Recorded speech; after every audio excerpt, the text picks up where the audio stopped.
श्री गुरुभ्यो नमः। श्री भगवती कालिकायै नमः। श्री जगन्नाथ बलभद्र सुभद्रा सुदर्शनेभ्यो नमः।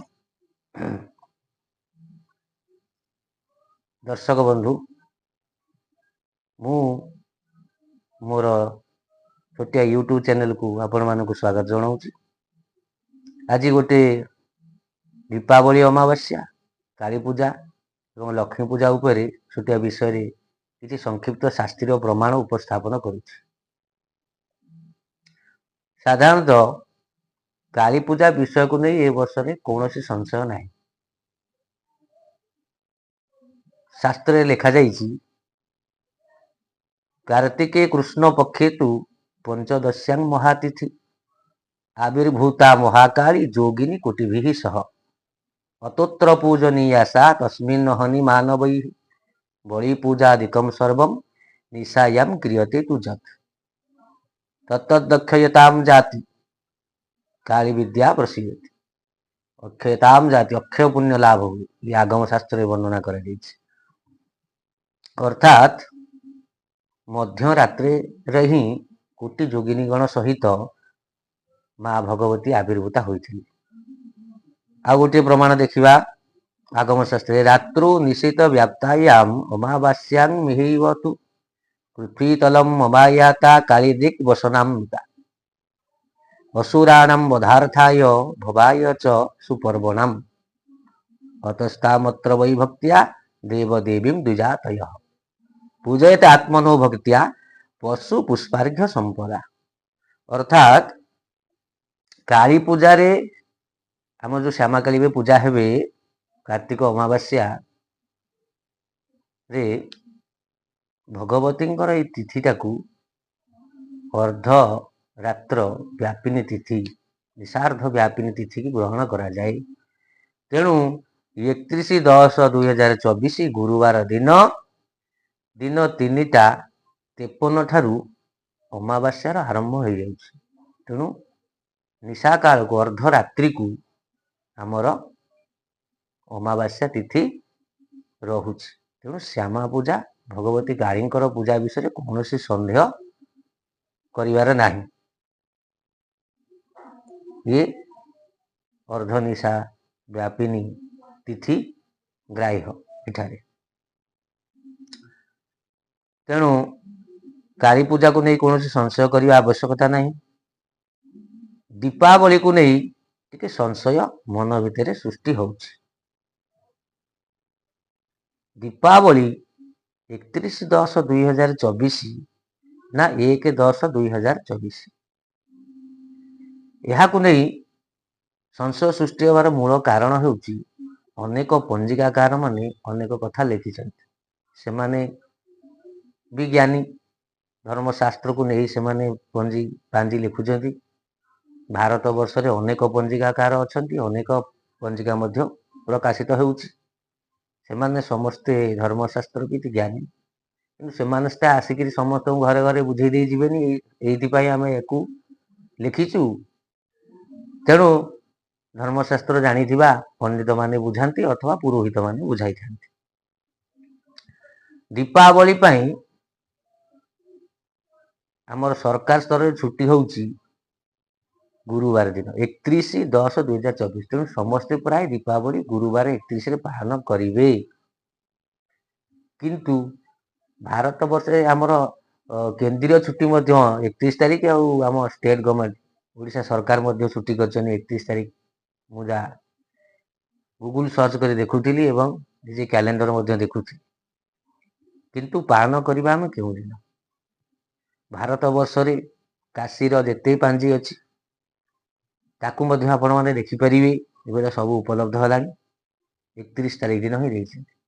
बिहार अनेक पांजी देखिए, बिहार दरभंगा विश्वविद्यालय गोटे पांजी प्रकाशन करुछन्ति। दरभंगा विश्वविद्यालय धर्मशास्त्र विद अछन्ति, ज्योतिषाचार्य मध्य ज्ञानी लोक अछन्ति, सेमाने मध्य प्रकाश करछन्ति तांको मतरे मध्य 31 तारिख। किंतु आमे यहाकू उत्कल प्रदेश रे मानिबा ना नाही। आमे काहेकि 31 तारिख दिन करिबा बा करिबा नाही ताकू आमे बुझिबा। କିଛି ଲୋକମାନେ ଆମର ଉତ୍କଳରେ ମଧ୍ୟ କହୁଛନ୍ତି ଯେ 31 ତାରିଖ ଦିନ ଦୀପାବଳି ମଧ୍ୟ କରିବା। ସେମାନେ ସବୁ ପ୍ରମାଣ ଦେଇଛନ୍ତି। ମୁଁ ସେମାନଙ୍କ ଗ୍ରୁପରୁ ବା ଫେସବୁକ୍, ହ୍ୱାଟ୍ସଆପ୍ ବିଭିନ୍ନ ଗ୍ରୁପରେ ସବୁ ପଢ଼ିବାକୁ ପାଉଛି। ସେ ବିଷୟରେ ମୁଁ ଉପସ୍ଥାପନ କରୁଛି। ସେମାନେ ମଧ୍ୟ କିଛି ଶାସ୍ତ୍ରୀୟ ଉକ୍ତି କାର୍ତ୍ତିକ କୃତ୍ୟମରୁ ଉଦ୍ଧାର କରି ଦେଇଛନ୍ତି। ଅମାବାସ୍ୟା ଯଦା ରାତ୍ରୁ ଦିବା ଭାଗେ ଚତୁର୍ଦ୍ଦଶୀ ପୂଜନୀୟା ତଦା ଲକ୍ଷ୍ମୀର ବିଜ୍ଞା ସୁଖ ରାତ୍ରିକା। ତାକୁ ଅମାବାସ୍ୟା, ଆର ଅର୍ଥ ହଉଛି ଯୋଉଦିନ ଅମାବାସ୍ୟା ଥିବ, ଦିବା ଭାଗରେ ଚତୁର୍ଦ୍ଦଶୀ ଥିବ, ସେଇଦିନ ହିଁ ଲକ୍ଷ୍ମୀ ପୂଜା ହେବେ। ତାକୁ ସୁଖରାତ୍ରି ବୋଲି କୁହାଯାଏ। କିନ୍ତୁ ଦୀପାବଳି ପୟା ଶ୍ରାଦ୍ଧ ବିଷୟରେ କିଛି ଏଠି କୁହାଯାଏ। ବ୍ରତରାଜରେ ମଧ୍ୟ ଅଛି ପ୍ରମାଣ, ସେମାନେ ଉପସ୍ଥାପନ କରିଛନ୍ତି। ଦେଖନ୍ତୁ, ନ କୁର୍ବନ୍ତି ନରା ଇଥମ ଲକ୍ଷ୍ମ୍ୟା ଯେ ସୁଖ ସୁପ୍ତିକାମ ଧନ ଚିନ୍ତା ବିହୀନାତେ କଥମ ରାତ୍ରौ ସ୍ୱପନ୍ତି ତସ୍ମାତ୍ ସର୍ବ ପ୍ରୟତ୍ନେନ ଲକ୍ଷ୍ମୀଷୁ ସ୍ୱାପୟନ୍ନରଃ ଦୁଃଖ ଦାରିଦ୍ର୍ୟ ନିର୍ମୁକ୍ତଃ ସ୍ୱଜାତୌ ସତ୍ ପ୍ରତିଷ୍ଠିତଃ। ଯେ ବୈଷ୍ଣବ ଅବୈଷ୍ଣବ ମିଶିକିରି ବୈଷ୍ଣବା ହେଇଛି। ଯେ ବୈଷ୍ଣବା ଅବୈଷ୍ଣବା ଯେ ବଳି ରାଜ୍ୟୋତ୍ସବଂ ନରାଃ ନ କୁର୍ବନ୍ତି ବୃଥା ତେଷାଂ ଧର୍ମା ସ୍ୟୁ ନାତ୍ର ସଂଶୟ। ଅର୍ଥାତ୍ ଏଠାରେ ମଧ୍ୟ ଦୀପାବଳିର ପାଳନ ବିଷୟରେ କୌଣସି ଜିନିଷ କୁହାଯାଇ ନାହିଁ, କେବଳ ଲକ୍ଷ୍ମୀ ପୂଜା ବିଷୟରେ ହିଁ କୁହାଯାଇଛି। ସେମାନେ ତାକୁ ପ୍ରମାଣ ହିସାବରେ ଦେଇଛନ୍ତି। ଦୀପୋତ୍ସବସ୍ୟ ବେଲାୟାଂ ପ୍ରତିପଦ ଦୃଶ୍ୟତେ ଯଦି ସା ତିଥି ବିବୁଧୈସ୍ତ୍ୟାଜ୍ୟା ଯଥା ନାରୀ ରଜସ୍ୱଳା ଆଷାଢ଼ୀ ଶ୍ରାବଣୀ ଚୈତ୍ର ଫାଲ୍ଗୁନୀ ଦୀପମାଳିକା ନନ୍ଦା ବିଦ୍ଧା ନ କରତବ୍ୟା କୃତେ ଧାନ୍ୟ କ୍ଷୟ ଭବେତ। ଧାନ୍ୟ କ୍ଷୟ ହେବା ପାଇଁ ମୋତେ କୁହାଯାଇଛି ଯେ ଦୀପୋତ୍ସର୍ଗ ବେଳାରେ ପ୍ରତିପଦ ଯଦି ଦେଖାଯାଏ, ପ୍ରତିପଦ ତିଥି ଯଦି ଥାଏ, ତାହେଲେ ଯେମିତି ରଜସ୍ୱଳା ନାରୀକୁ ପରିତ୍ୟାଗ କରାଯାଏ, ସେମିତି ମଧ୍ୟ ସେ ତିଥିକୁ ପରିତ୍ୟାଗ କରିବା ଉଚିତ। ଏସବୁ କଥାକୁ ସେ ଦେଇକିରି ପ୍ରମାଣ ଦେଇକିରି କହୁଛନ୍ତି ଯେ 31 ତାରିଖ ଦିନ ଆମେ ଦୀପାବଳି ପାଳନ କରିବା। ତା ପରଦିନ ପ୍ରତିପଦ ତିଥି ଅଛି, ତାହା ଗ୍ରାହ୍ୟ ନୁହେଁ। ତେଣୁ ଆମେ 1 ତାରିଖ ଦିନ ପାଳନ କରିବା ସପକ୍ଷରେ କଣ କଣ ପ୍ରମାଣ ଅଛି ଜାଣିଲେ। ଏବେ ତା ପରଦିନ 1 ତାରିଖ ଶୁକ୍ରବାର ଦିନ ପାଳନ କରିବା ପାଇଁ କଣ କଣ ପ୍ରମାଣ ଅଛି ତାହା ଦେଖିବା। ଆମର ତ ଅସଲି ଖଳିରତ୍ନ ପଞ୍ଜିକାରେ ମଧ୍ୟ ବି ଦେଇଛନ୍ତି 1 ତାରିଖ ଦିନ ପାଳନ କରିବା ପାଇଁ। ସେ ତ ଆଉ ଏତେ ଭୁଲ ତଥ୍ୟ ଦେବେ ନାହିଁ, ଧର୍ମଶାସ୍ତ୍ର ପଢିଛନ୍ତି। ପ୍ରଥମ ହେଲା ଗଦାଧର ପଦ୍ଧତିରେ ଲେଖା ହେଇଛି ଯେ ଅମାବାସ୍ୟା 2 ଦିନ ବ୍ୟାପିଥିଲେ ତେବେ ଅମାବାସ୍ୟା ଭିତରେ ପରଦିନ ଗ୍ରହଣ କରିବେ। ଯେବେ ଅମାବାସ୍ୟା କିମ୍ବା ତୃତୀୟା ପରତିଥି ଯୁକ୍ତ ହୋଇଥାଏ, ତେବେ ସେଇଦିନ ବ୍ରତ ପାଳନ କରିବେ। ଇଏ ଗୋଟେ ଛୋଟ ପ୍ରମାଣ। ଏବେ ଆମେ ଆଉ ଗୋଟେ ପ୍ରମାଣକୁ ଯିବା। ଧବଳ ସଂଗ୍ରହ। କାର୍ତ୍ତିକେ ମାସୀ ଶୁକ୍ଲା ଦୌ ତିଥି ଚ କୁଙ୍କୁମା ସୁଖୈଃ ସୁଖାୟ ସୁଖରାତ୍ରି ସ୍ୟାତ୍ କାୟ ରାଷ୍ଟ୍ର ସୁଖାୟ ବୈ। କାୟ ସୁଖେତ୍ୟୁକ୍ତେଃ କାୟ ସୁନ୍ଦର ପ୍ରତିପାଦକସ୍ୟ ନାମାନ୍ତର ଶୁକ୍ଲାଦା ବିଦ୍ୟାମାବାସ୍ୟାୟାଃ ପ୍ରାତରିତ୍ୟର୍ଥ। ଆଚ୍ଛା, ସେ କହୁଛି ଯେ ଶୁକ୍ଲାଦୌ ଏଠି ଯୋଉ କୁହାଯାଇଛି, ସେ କହିଛି ତାର ଅର୍ଥ ହଉଛି ପ୍ରାତରିତ୍ୟର୍ଥ, ଅର୍ଥାତ ପ୍ରାତ କାଳରେ। এই ଅର୍ଥକୁ ନବା। ଅମାବାସ୍ୟାଂ ତୁଳାଦିତ୍ୟେ ଲକ୍ଷ୍ମୀ ନିଦ୍ରାଂ ବିମୁଞ୍ଚନ୍ତି ସୁଖରାତ୍ରି ସହ କାଳେ ପ୍ରଦୀପ ଜ୍ୱଳିତା ସୁଶୁଭୈ କୁଙ୍କୁମୈର୍ ଗନ୍ଧୈର୍ ଦଧି ଗୋରୋଚନା ଫଳୈର୍ ବନ୍ଧୁ ବାନ୍ଧବ ବନ୍ଧୁଶ୍ଚ ପୃଚ୍ଛେତ୍ କୁଶଳୟା ଗିରା ପୂଜୟେତ୍ ତଥା ଲକ୍ଷ୍ମୀଂ ଅଲକ୍ଷ୍ମୀ ମଳନାଶିନୀଂ ଲକ୍ଷ୍ମୀ ପଞ୍ଚ ପତାକାଭିର୍ ଧ୍ୱଜମେକଂ ଗୃହେ ନ୍ୟସେତ୍ ଏତସ୍ୟା ଚନ୍ଦ୍ରମାସଃ ଏବ ସମାଚରେତ୍ ଇତି ସୁଖରାତ୍ରଃ। କାର୍ତ୍ତିକ ଅମାବାସ୍ୟା ବା ପ୍ରଦୀପ ଅମାବାସ୍ୟା ବା ପୟା ଅମାବାସ୍ୟା ଏହାକୁ ଆମେ କହୁ। ଏହି ଅମାବାସ୍ୟାରେ ପୟା ଶ୍ରାଦ୍ଧ କରି ରାତିରେ ପିଣ୍ଡଦାନ ଦିଆଯାଏ। ଆମ ଉତ୍କଳରେ ସର୍ବତ୍ର ମଧ୍ୟ ପିତୃପକ୍ଷ ହିସାବରେ ପାଳନ କରାଯାଏ, ଶ୍ରାଦ୍ଧ ଇତ୍ୟାଦି କରାଯାଏ। ଅମାବାସ୍ୟା ରାତ୍ରିର ଅନ୍ୟ ନାମ ହେଉଛି ସୁଖରାତ୍ରି। ଏହି ରାତ୍ରିରେ ଲକ୍ଷ୍ମୀ ଦେବୀଙ୍କର ନିଦ୍ରା ଭଙ୍ଗ ହୁଏ। ଏହି ଦିନ ପ୍ରାତଃ କାଳରେ ଅଲକ୍ଷ୍ମୀଙ୍କୁ ପୂଜା କରାଯାଏ, ପ୍ରଦୋଷ କାଳରେ ମହାଲକ୍ଷ୍ମୀ ପୂଜା କରାଯାଏ। ଅର୍ଥାତ୍ ଗୋଟିଏ ହେଉଛି 31 ତାରିଖ ଦିନ ପ୍ରାତଃ କାଳରେ ଅମାବାସ୍ୟା ହିଁ ନାହିଁ, 1 ତାରିଖ ଦିନ ଅଛି। ଆଉ ହେଉଛି କାର୍ତ୍ତିକ ଅମାବାସ୍ୟାରେ ଦେବତା ମାନଙ୍କ ଦୀପାବଳି ଉତ୍ସବ ହୁଏ। कृष्ण चतुर्दशी अमावास्या तत्पर दिन देव मंदिर दीपदान करती। प्रदोष यार मुख्य काल अटे। ब्रह्मा विष्णु शिवादि देवगण प्रीत्यर्थे दीपदान कराए। ए देव मंदिर दीपदान नरक गमन मुक्त होबार शास्त्रकार मैंने कहते। ए दीपदान करने पक्षे अशक्त हेले चैत्र मासरे करियार विधि अच्छी। अर्थात देखिए आप धर्मशास्त्र मानक आहरी प्रमाण अच्छी। चतुर्दशी दीप प्रज्वलन कराए, अमावास्या प्रज्वलन कराए, 3 दिन धरी प्रज्वलन कराए, दीप प्रज्वलन कराए, केवल जो अमावास्या नुहे। तेणु ये गोटे आप प्रमाण देखिले सुखरात्रि बोला जाए। अर्थात पूर्व आम जो 31 तारिख सुखरात्रि बोली प्रमाण करते तार ये अपवाद हो गला। कहीं से अमावास्या जदा रात्रौ दिवा भागे चतुर्दशी पूजनीया तदा लक्ष्मी विज्ञा सुखरात्रिका। प्रथम कथा हूँ पूर्ण अमावास्या तो हेले हम।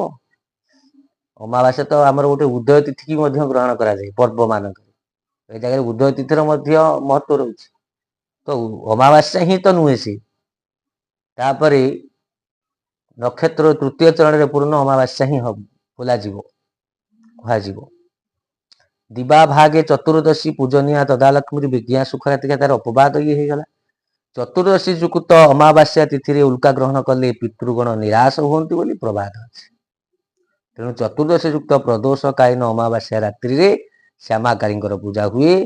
किंतु ये श्यामा पूजार कर्मकाल अर्धरात्र अटे जहाँ आम पूर्व आम आलोचना कर। प्रदोष काल ग्रहणीय नुहे। जो दिन निषार्धक अमावास्या तिथि व्यापी से दिन श्यामा पूजा कर। तिथि दुए परदिन ग्राह्य। आउ दीपदान कला बेले मंत्र अग्निदग दास चजे जी बाहाजे जे अपदग दाहा कुले मम उज्ज्वल ज्योति साधक दाहा तेजान्तु परमाम गतिम। तत्वादि देवता सर्वा पितरस्य महर्षय सर्वे ते व्यवजत्सन्तु अनायाः ज्वलयासः। पितृलोक परित्यज्यम आगता जे महालय उज्ज्वलाम ज्योतिषां मार्गम प्रपश्यन्तो व्रजन्तुति। तेणु गृह देवता मानंकु देवालय मानकरे एवं पितृपुरुष मानंकु दीप प्रज्वलन करा जाए। एवं आमे किसी प्रमाण एथुर पाइले। आउ मध्य प्रमाण मु आपण पाखरे आ गोटे प्रमाण उपस्थापन करी।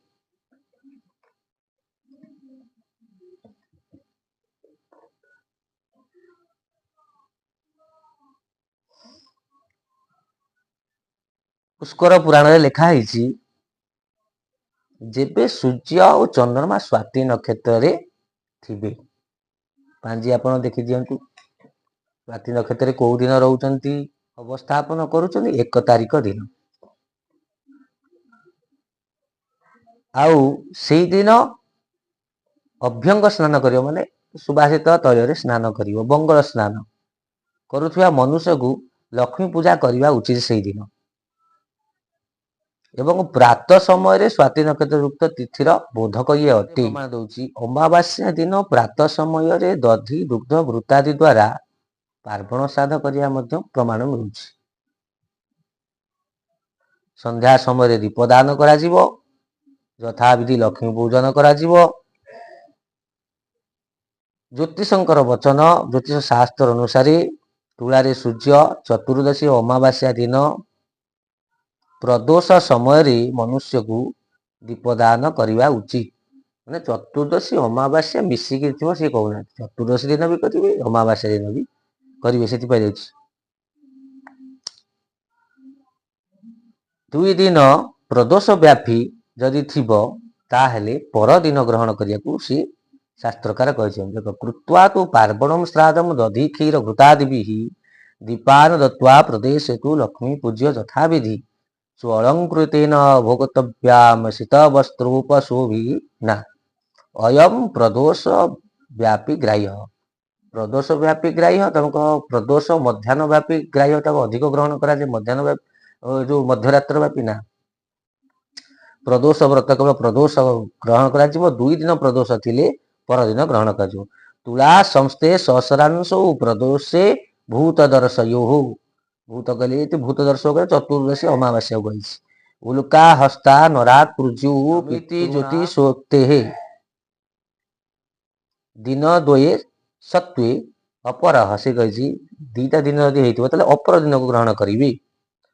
ଦଣ୍ଡେଇ କର ଜନି ଯୋଗେର ଦର୍ଶହ ସ୍ୟୁତ୍ ଅପରେ ଅହନି ତଦା ବିହାୟ ପୂର୍ବେ ଦିହୁ ପରେ ଅନ୍ୟ ସୁଖ ରାତ୍ରି କେତି ତିଥି ତତ୍ତ୍ୱେ ଜ୍ୟୋତିରେ ବଚନାତ୍। ଇଏ ଗୋଟେ ପ୍ରମାଣ ମଧ୍ୟ ଆପଣ ପାଇଲି। ପ୍ରଦୋଷ ଅର୍ଦ୍ଧରାତ୍ରି ବ୍ୟାପ୍ତି ତିଥି ମୁଖ୍ୟ ଅଟେ। ଯଦି ପ୍ରଦୋଷ ଅର୍ଦ୍ଧରାତ୍ରି ଦିଟା ଯାକ ତିଥି व्यापिकी थिबो अर्धरात्रि दोनों में से किसी एक में ही व्याप्त हो अगले दिन लेना चाहिए दौर शास्त्र रे। तापर तक खंडन केमी कहूँ ना प्रदोष मुख्य है और अर्धरात्रि में अनुष्ठेय कर्म नहीं। ये अनुष्ठेय कर्म अर्धरात्रि करा जाए नहीं। ये अर्धरात्रि अनुष्ठेय कर्म नुहे तेणु केवल प्रदोष को ही ग्रहण करवा। तेणु शास्त्र कहले जे हे राजन पितर में चित्त लगाकर अपराह्न में श्राद्ध करना चाहिए और प्रदोष के समय दीपमालिका करनी चाहिए। संपूर्ण तिथि के मध्यमावधि प्राप्ति का क्रम है, कुछ ऐसा ही करने की विधि नहीं। आउ एबे पर्यालोचना करिवा जे कोन आमे ग्रहण करिवा। प्रथम कथा होची पया श्राद्ध विषय तो आम जानीगले आमर गदाधर पद्धति रे तापर आसीबा जे मध्य रात्रि क्या कहुए मुहूर्त क्या कहुए ये सब जाना दरकार। प्रदोष क्या कहुए प्रदोष आलोचना कले प्रदोष समय होची आमे दिन को 4 भाग करवा रात्रि की 4 भाग करवा है 8 प्रहर रहीगला। तेणु आमर किसी शास्त्रकार मैंने कहते सूर्य अस्त हवा 2 घटिका पूर्व घटिया कले 24 मिनिट 24 धरतु 48 मिनिट पूर्व ही धरिया कथा प्रदोष।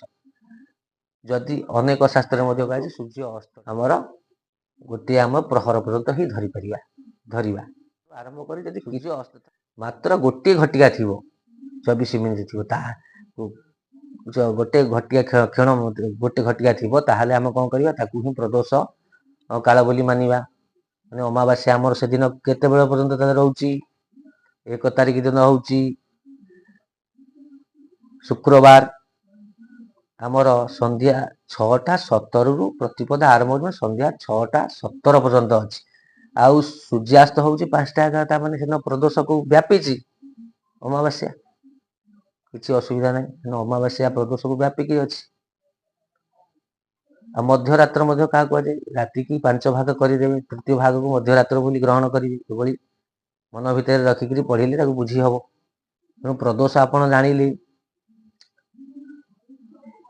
द्वितीय एबे शेष निर्णय को आसवा जे एपरी कहीं लिखाई 31 तारीख पालन करने अनेक पांजी ना देखु पांजी आपण मैंने देखिए जो काशीर पांजी बिहार जो पांजी सब चली सी सब पांजी रे सूर्य अस्त होती जिते बेले तिथि कौन अच्छी देखिए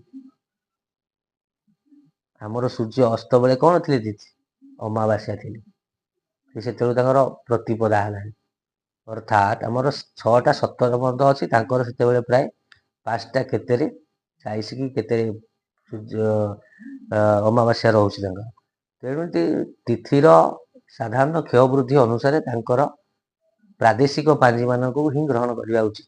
जो प्रदेश में जो पांजी चली ज्योतिषकार माने विचार कर रखिंट विचार कर पांजी लिखिं से पांजी को व्यवहार कर प्रदेशर राज्यर लोक मैंने पालन कले भल हम। आमर राज्यर पांजी को व्यवहार करवा आम साधारणतः जो शास्त्रकार माने अच्छा बेसी धर्मशास्त्र अनुसार जहाँ चले स्पष्ट आकार लिखिदी गदाधर पद्धति तेणु आम ही अनुसरण करवा उचित।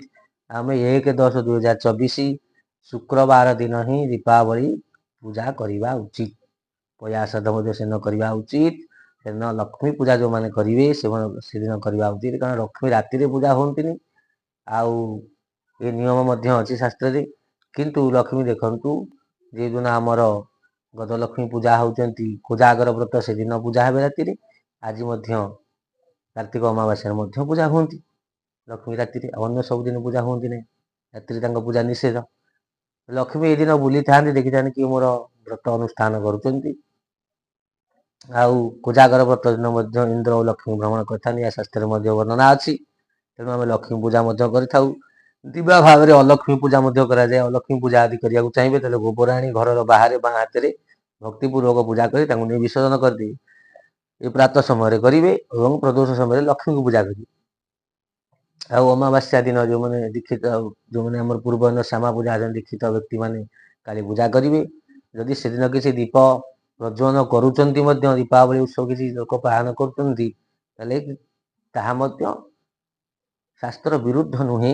କାରଣ କିଛି ଶାସ୍ତ୍ରରେ ମଧ୍ୟ ଦେଇଛି ଚତୁର୍ଦ୍ଦଶୀ ଯୁକ୍ତ ଗ୍ରହଣ କରିବା ପାଇଁ। ତେଣୁ ସେମାନେ ମଧ୍ୟ ପାଳନ କରନ୍ତୁ, ମଧ୍ୟ ତା ପରଦିନ 1 ତାରିଖ ମଧ୍ୟ ସେମାନେ ମଧ୍ୟ ଦୀପ ଉତ୍ସର୍ଗ କରନ୍ତୁ। ପ୍ରତିପଦ ଯୁକ୍ତ ତିଥି ଏଠି ଯେଉଁ ଅଶୁଭତ୍ୱ ସୂଚଉଛି ତାହା ନୁହେଁ। ପ୍ରତିପଦ ଯୁକ୍ତ ତିଥି କିଛି ଆମର ଅଶୁଭତ୍ୱ ସୂଚଉନି। ସେଇଦିନ ମଧ୍ୟ ଅନେକ ଯୋଗ ଅଛି, ଯେଉଁ ପୂର୍ବ ଦିନରେ ତାହା ଯୋଗ ନାହିଁ। ଏବଂ ତେଣୁକରି ଆମେ 1 ତାରିଖ ଦିନ ପାଳନ କଲେ ଏହା ଉଚିତ ହେବ, ଶାସ୍ତ୍ର ସମ୍ମତ ମଧ୍ୟ ହେବ।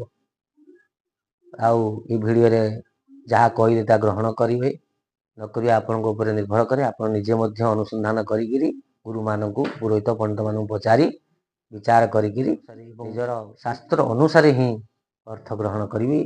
ଏଥିରେ ଯଦି କିଛି ଭୁଲ ରହିଥାଏ ତାହେଲେ ଆପଣ ମୋତେ କ୍ଷମା କରିଦେବେ। ଜୟ ଜଗନ୍ନାଥ, ଜୟ ମା।